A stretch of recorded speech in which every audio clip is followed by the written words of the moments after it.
Hello teachers, in this video we're going to talk about differentiated groups. So just a quick overview. We're going to talk about how we differentiate, how it's differentiated, and what it looks like. So this is how we differentiate.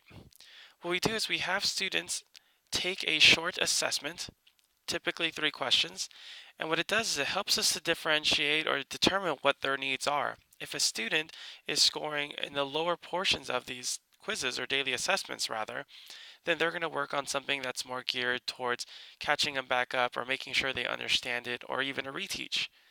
If a student does extremely well, then they don't need to sit there and listen to me explain the same thing that they already know.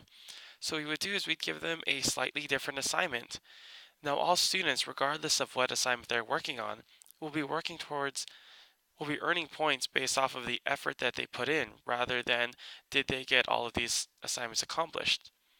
Now with these differentiated or with these daily assessments, we're able to not only look at each student individually or the test as a whole, but what I really love is we're able to look at each question to determine whether or not that's something that I need to work on in terms of teaching. So for example, if you look at question number 3 at the top of the page, it says that the average score was a 9 and 22 hundredths out of 10.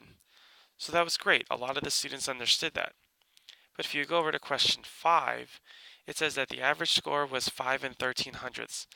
So that tells me that that's something I need to work on. Maybe I need to talk about with the students and maybe explain a little bit better to help them understand. Now, we can also look at each student individually. And what's great about this is I can look at the little mistakes that they're putting in, or in Tina's case, she left it blank. So I can add an individual comment to tell her that, she has to try. On the bottom, you'll see that Alexis put in the correct answer. I just didn't account for that answer response, so I was able to overwrite it. And that way they're able to know what they got right and what they didn't and what we need to work on. So how it's differentiated? Well, if the student does really well, one of the things they could do is they can work on an extension or exploratory activity. So if you look at the picture on the left, it says that it's a distributive property exploration. So what they're doing is they're working on some of the manipulatives just to give them another or deeper understanding of what they could do to kind of understand how distributive property works rather than you just draw those arcs and you multiply. Now the let's talk is another activity where we're helping them to develop equations or write equations based off of a real world problem. So rather than just saying what's the answer, we're asking them to figure out what the question means, what you have to determine, what the phone bill would be like in this particular problem. It's a phone bill plan. We ask them to determine how much it would cost if this person talked for 200 minutes, and then we give them a price of the bill, and they have to work backwards to find out the number of minutes that were used.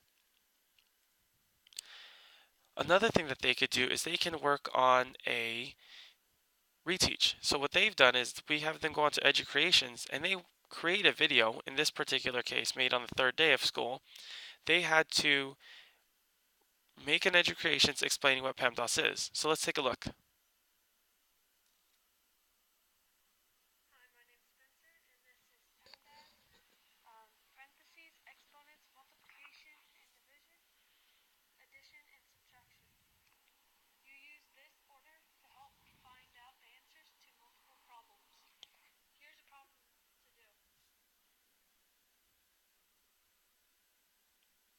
So in that instance, Spencer was explaining what PEMDAS is, how you use it, and then he gave me an example problem so that people can work on it. So how it's differentiated? Well, other than the extension and the exploratory activities, the students can work in small groups. So you can see in this case, the students are working together on specific problems, not hundreds, just a few, just to make sure that they understand it. And because they're all working together in small groups, it leaves me free to walk around and work with, again, individual students or with small groups as I roam the room. Here's another example of students working together to work on these particular problems. Maybe create a graph to explain what they're learning or explain averages and things of that nature. So another thing to show how it's differentiated is that we want them to work on exploratory activities and work on watching videos to help them learn the material, because a lot of the times they either didn't understand it or they were distracted for some instances, and or some they just didn't watch it, unfortunately. So this gives us the time to have them watch the video, take notes, and the notes are very specific. We want them to do the title and date, the purpose, the definitions and formulas, examples worked out, and to solve the U-try problems. So students are actively watching the videos. They're having these problems explained to them where they can pause, rewind, and kind of go back to the parts they don't understand. And then if they still need additional help, they can just raise their hand, let me know that they need additional help or they didn't understand a section, and they'll be right over. So what it looks like is that students are working on these projects or working on these other activities to help get a better understanding. In this one, the students are working on ratios and proportions. So what better way to show them ratios and proportions than to have them work with a cookie recipe, and I adjusted the recipe so that they had to adjust their ratios and proportions for tablespoons and cups. But what I did differently is, rather than just give them the most efficient cup, I gave them mostly tablespoons or teaspoons, and they had to find the ratio of tablespoons to cups. And what you found is that after working this hard, they had their cookies to look at. And they automatically know, did they do it right or did they do it wrong? If not, then they would need to figure out what adjustments need to be made. In this instance, a student decided to put a starburst because I told them they can put whatever topping they want, and they chose a starburst. Don't ask me why, but they did it. And, of course, there's always going to be one group that doesn't follow directions. And in this instance, my assumption is that they didn't put any flour because it just looks like chocolate chip brittle. In this activity, students, when we go over the parabolic equation, or parabolas and quadratic equations, rather than just saying, here's a graph, it looks like this, or here's a ball, it looks like this, we have them launch marshmallows and try and figure out what's the maximum height and distance or strength that they would have to launch these marshmallows in order to get it in a cup. So in this instance, they'd work on distance from the cup. They'd have to work on vertex. They recorded it to find how long it took to get to the max and how long it took to fall, hopefully finding out that it's symmetrical.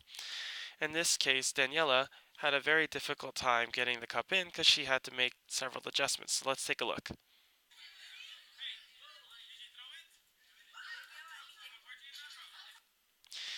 And unfortunately, by the look on her face, you could tell that she didn't make it in. But she kept trying and trying and trying, and which, who wouldn't love being in a classroom hearing that while they're working in math? So let's recap. Our differentiated groups have three main sections. One is they're working on extension projects and explorations. Two, they're working on small group instruction and practice. And three, they're working on video lessons and practice. Now keep in mind, the exploratory activities like the cookie challenge and the quadratic with a marshmallow launch, that's something that we have all students do, because all students can benefit from this, because it's not just about learning the math, it's having them be engaged and seeing that math isn't just something they see numbers on and it doesn't apply to real life. So that's all for now. I'll see you guys next time.